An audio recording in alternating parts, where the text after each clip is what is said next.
Bismillahirrahmanirrahim. Assalamualaikum warahmatullahi taala wabarakatuh dan selamat sejahtera. Okey, baiklah pelajar. Cikgu akan terangkan bagaimana cara kita nak selesaikan soalan bagi tajuk riko tak lengkap kaedah analisis. Okey, yang pertama sekali pelajar perlu ada buku ni, Top 1 Prinsip Perakaunan. Okey, buku latihan ni. Okay, cikgu suka guna buku ni sebab dalam ni ada banyak soalan SPM yang dimasukkan sebagai latihan untuk pelajar. Jadi secara tak langsung pelajar akan buat bentuk-bentuk soalan SPM sebenar. Okay, cikgu dah photostate. Okay, sila lihat muka surat 41 soalan cabaran kebat. Okay, jadi untuk rekod tak lengkap kaedah analisis. Sorry ada bunyi ayam. Maklumlah dekat kawasan luar bandar. Okey, jadi untuk tajuk rekod tak lengkap kaedah analisis, pelajar kena baca soalan daripada atas sampai bawah dengan teliti dan highlightkan ataupun gariskan perkara-perkara penting yang ada dalam soalan. Jadi kita tengok Puan Boni telah menjalankan perniagaan menjual aksesori rambut di Taman Bahagia selama 3 tahun. Walau bagaimanapun beliau tidak mengamalkan sistem perekodan yang lengkap. Okey, maklumat berikut menunjukkan baki awal dan baki akhir tahun kewangan 2019. So ini ialah baki awal, ini ialah baki akhir. Kemudian diberi maklumat buku tunai dan ada juga maklumat tambahan. Okey, sebelum tu cikgu nak ingatkan buku tunai ni ruangan bank. Ini merujuk juga kepada akaun bank. Okey, so ada maklumat tambahan. Okey, sepanjang tempoh itu pulangan jualan, so kita highlightkan sebanyak 730, diskaun diterima 260, faedah atas pinjaman 8%, peruntukan hutang ragu 5% atas akaun belum terima. Ini lori pula macam-macam bunyi hari ni. Okey, kemudian perabot baru dibeli pada 1 Julai.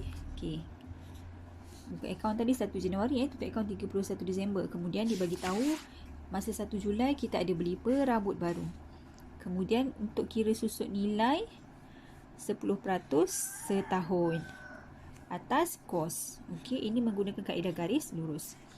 Anda dikehendaki membantu Puan Boni membuat analisis maklumat di atas bagi tujuan menyediakan penyata keuangan. Okey, jadi nak sediakan penyata keuangan.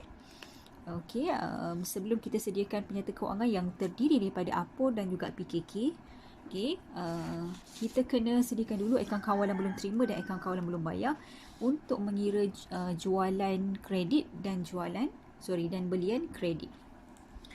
Okey, so kita sediakan akaun kawalan belum terima. Okey, nak sediakan akaun kawalan belum terima, pelajar kena lihat maklumat. Okay, guna pembaris Okey, akaun belum terima. So, cikgu bulatkan. Okay, ini baki awal, ini baki akhir. Kemudian, pada maklumat buku tunai ataupun akaun bank. Okey, akaun belum terima. 8370. Kemudian, di sebelah kredit. Okey, ada juga akaun belum terima, cek tak layan. 1110. Okey, di maklumat tambahan. Apa lagi? Pulangan jualan. Pulangan jualan ni terlibat dalam akaun kawalan belum terima. Okey, lagi. Okey, dah tak ada. Jadi ada 5 item yang perlu dimasukkan dalam akaun kawalan belum terima. So kita tengok macam mana cara nak record 5 angka ni. Okey, untuk baki awal, so sebelum tu akaun kawalan belum terima, ni debit ni kredit. Okey, so sebelah debit kita perlu masukkan semua urus niaga yang menyebabkan akaun belum terima kita bertambah. Ataupun penghutang kita nilainya bertambah. Manakala sebelah kredit yang mengurangkan.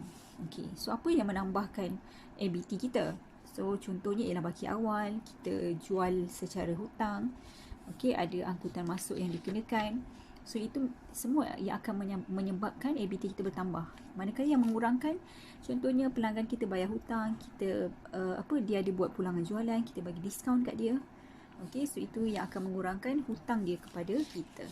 So, okey, sini ialah baki awal So, ini baki awal sebelah debit Jadi, tulis tarikh 2019 Januari 1. Baki BB 2330. Okey.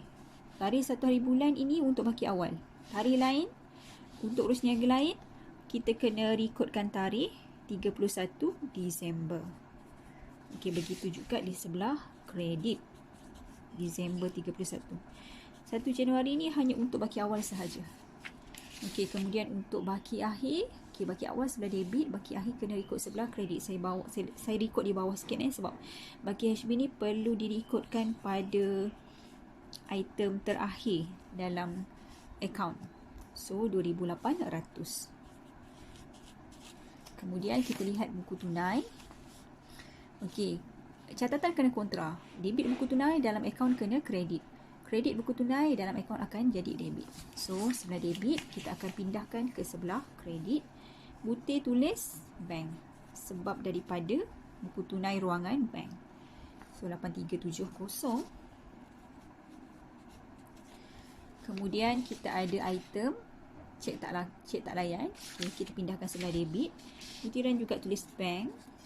Okey, dalam kurungan cikgu letak catatan CTL iaitu cek tak layan 1,110. Okey, satu lagi item ialah pulangan jualan. So, pulangan jualan akan mengurangkan hutang. So, kita rekod sebelah kredit. Pulangan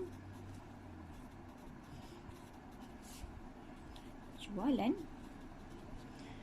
730. Okey, jadi kita sambung, kita imbangkan akaun ini.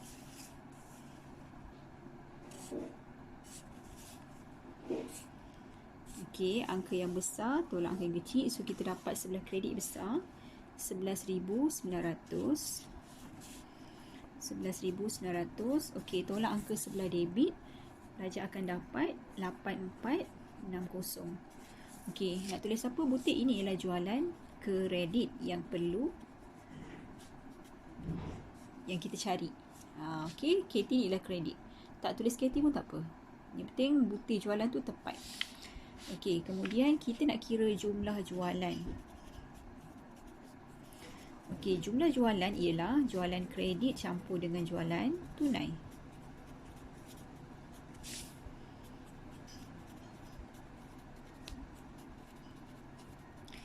Okey, jualan kredit angkanya ialah 8460. Okey, manakala jualan tunai, pelajar perlu rujuk di buku tunai perkataan jualan. Okey, cari perkataan jualan. Okey ni. So, buku tunai, jualan ini merujuk kepada jualan tunai.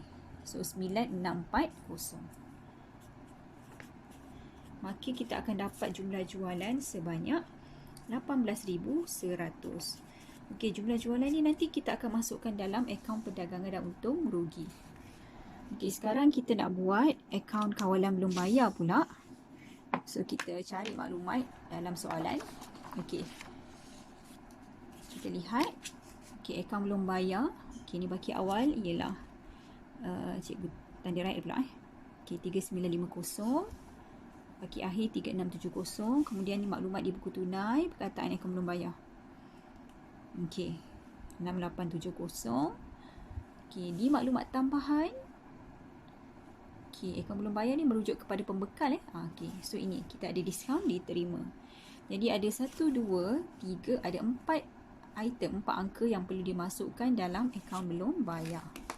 Macam mana cara nak record? Okey, ABT bertambah sebelah debit, berkurang sebelah kredit. Manakala ABB dia kontra yang menambahkan nilai ABB kita kena kreditkan. Manakala kalau mengurangkan, kita kena debitkan. So, baki awal kat mana? Baki awal dekat menambahkan Okey, so kita rekod baki awal di sini iaitu Januari 1. Baki BB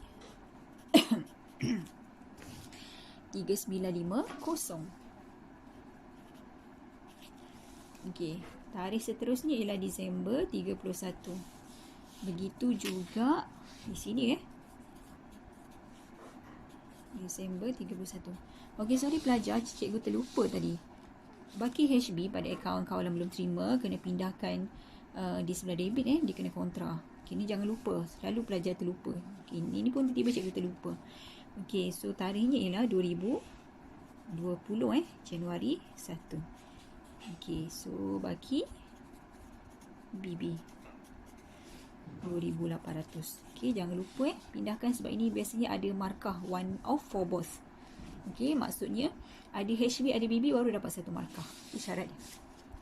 Okey, kita sambung ABB tadi. So, baki awal di sini, baki akhir kita kena rekodkan di sebelah, debit kena kontra.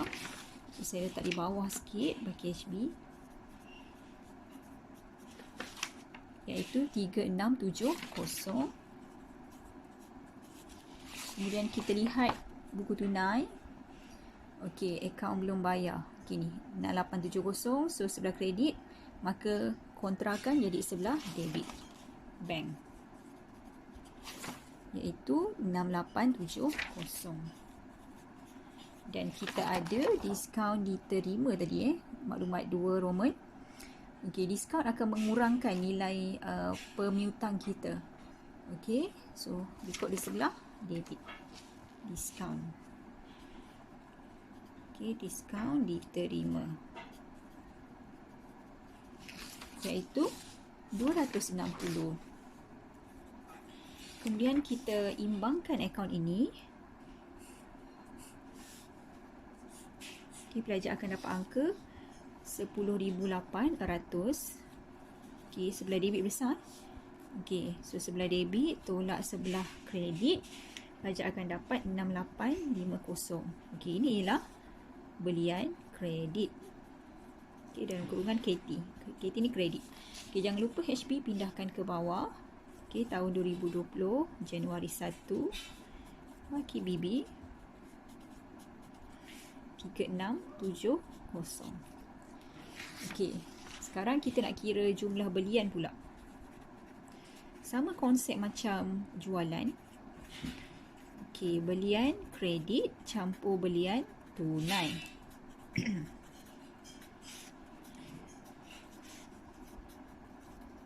Ada macam-macam bunyi abaikan itu semua hanyalah cabaran dan dugaan.